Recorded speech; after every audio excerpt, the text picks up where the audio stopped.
Hello guys! Magandang araw po. Ngayon naman ay pagluluto ko ng simpleng ulam itong aking mga anak.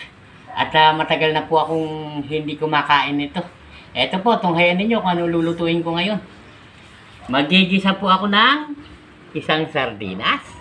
Gigisain ko sa bawang, sibuyas, konting sili, at sinisamik. At ang mga lalagyan ko po siya ng dahon ng ampalaya. Yun sarap yan. At ang mga anak ko naman ay pagprito ko ng itong luncheon meat. Kasi baka hindi nila kainin itong aking ampalaya. Mapait. Maraming salamat po sa panonood at tabayanan nyo ang aking pagluluto. Eto na po, igigisa ko na mga kaibigan. Ilalagay ko na po itong aking bawang sibuyas. Ayun mainit na yung aking mantika. Ayun, tumatalon. Ito po, ilalagay ko na rin yung sili ko. At isasabay ko na rin itong aking sardinas. Ayun ayos.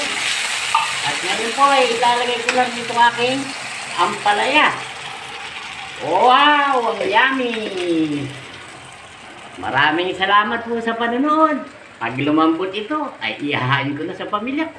Thank you po. Love you. Mwah.